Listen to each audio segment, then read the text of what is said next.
আসসালামু আলাইকুম। কেমন আছেন সবাই? আল্লাহর অশেষ রহমতে আমরা কিন্তু ভালো আছি। কাছে দূরে যে যেখান থেকে আমাদের ভিডিওটি দেখছেন, আশা করি আল্লাহর রহমতে আপনারা সবাই ভালো আছেন।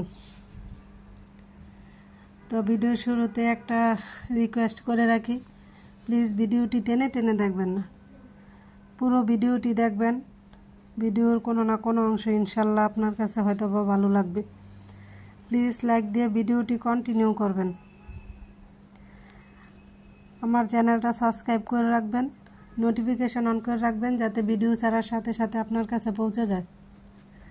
আর আজকে যারা আমার চ্যানেলে নতুন, প্লিজ চ্যানেলটা সাবস্ক্রাইব করে পাশে থেকে যেতে পারেন।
তো এদিক দিয়ে আমি কিন্তু দুপুরের রান্না বাড়া বসাই দিছি।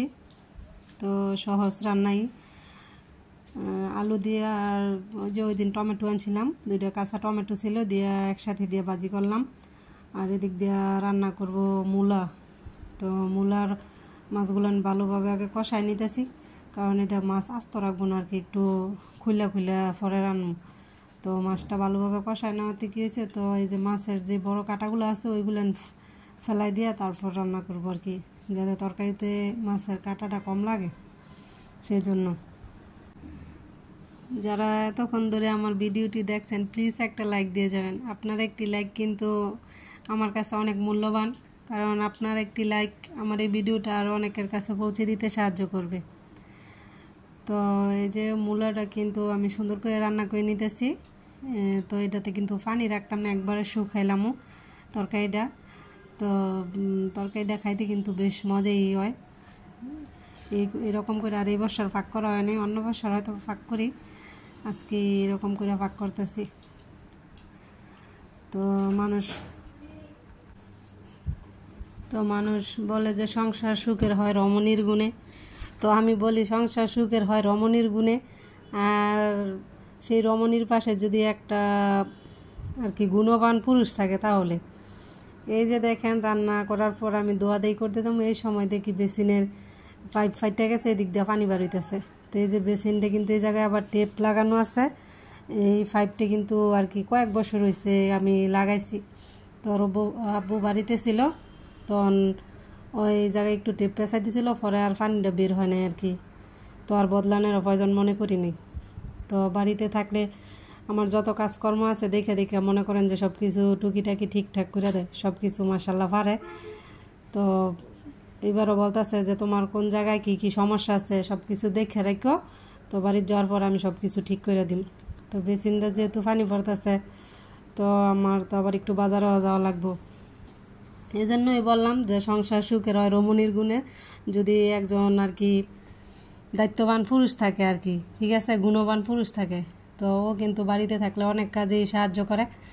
এরপর মনে করেন ঘরের অনেক কাজকর্ম হ্যাঁ কিন্তু করতে পারে, ইলেকট্রিক কাজ বলেন, এরপরে অনেক রকমের কাজ জানে। তো হ্যাঁ বাড়িতে থাকলে আমার কোনো সমস্যাই থাকে না, দেখে দেখে কিন্তু সব কিছু ঠিক করে দেয়। তো বাজারে গেছি, ভাবছি কিছু আনতাম না, তাও বাজারে গেলে ভাবি যে নিয়ে যাই, আবার কবে বাজারে আসবো, মহিলা মানুষ কত কিছুর প্রয়োজন পড়ে। তো এদিক দিয়ে দেখেন আমি কিন্তু খেজুরের গুড় নিয়ে আসছি, কলা, পেয়ারা, তারপরে হইতেছে কাঁচা বাজার আছে, সাথে কিছু কমলা। তো মিঠাই নিয়ে আসছি, চাউলও নিয়ে আসছি, দেই শীত আসতে কিছু পিঠা খাবো, সেজন্য আর কি নিয়ে আসলাম। এগুলো বাজারে গেলে বেশি বেশি করে সব কিছু আনা হয়, কারণ বলি যে আর যাইতাম না কয়েকদিন বাজারে, কিন্তু এই যে কোনো না কোনো দরকার পড়ে। তো এদিক দিয়ে যে কাঁচা বাজারও আনছি কিছু, এগুলো নামাই নিতেছি। তো এই যে এটা একটা আমার পছন্দের তরকারি, এটা হয়েছে পুঁই শাকের গুঁড়া। তো এই গুঁড়াটা কিন্তু আমি খুব মজা করে রান্না করে খাই। তো আমার মা বাড়িতে ছাদের উপর যে গাছ লাগায়, তো আসার সময় এগুলো নিয়ে আসে। আমার বড় বোনও কিন্তু বাড়িতেও যে এগুলোনের আর কি সবজি বাগান করে বা ক্ষেত করে, ওইখান থেকে নিয়ে আসে।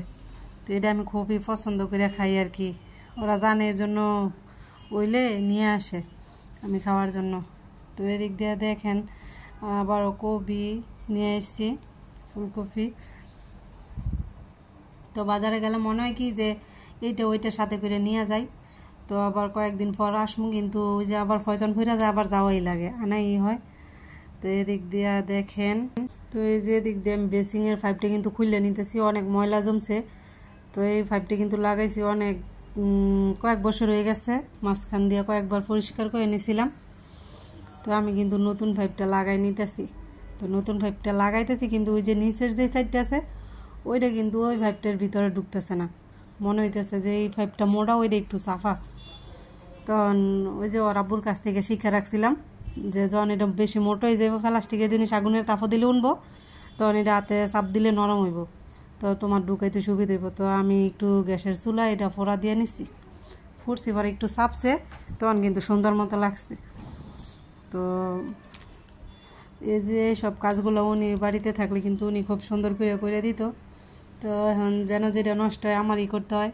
তারপরে এই যে মুখ ধোয়ার এক বেসিন, এটা দিয়ে এই যে সাইড দিয়ে পানি ভরতেছে, উনি বাসায় থাকতো এরকম হইতো। আর এই যে লাল দাগগুলো দেখতেছেন, এটা কিন্তু দাগ নেই, এটা ওই যে পুটিন দিয়া বন্ধ করে দিছিল যাতে পানিটা না পড়ে। তো কালকে আমি যাওয়ার পর জিজ্ঞেস করতেছিলাম দোকানদাররা যে এই যে পানি পড়ে বেসিংয়ের সাইড দিয়ে কী দিয়ে বন্ধ করা যাব। তো উনি একটা যে আটার মতো কি জানি দিল, যে এটা নিয়ে দেন, দেখবেন পানি পড়া বন্ধ হয়ে গেছে। তো নিয়ে এসে দিতেছি যে দেখি হয় কিনা, কিন্তু ওনার মতো সুন্দর করে আমি দিতে পারতেছিলাম না। তো উনি আমারে বলতেছে যে তোমার কোন জায়গায় কি কাজকর্ম খারাপ হয়ে রয়েছে, বাড়ির যাই কী কী করতে হইব তুমি দেখে রাখো, যখন আমি বাড়ির যাই তোমার এই সব কিছু কাজ করে দিয়াম। তো আলহামদুলিল্লাহ ভালো একজন মানুষ পেয়েছি, উনি কিন্তু কাজে খুবই হেল্প করে। তার এদিক দিয়ে যে আমরা চা বানাই নিতেছি খাওয়ার জন্য। সবাই ভালো থাকবেন, আমাদের জন্য দোয়া করবেন। পরবর্তীতে নতুন কোনো ভিডিওতে দেখা হবে, সে পর্যন্ত ভালো থাকবেন। আল্লাহ হাফেজ।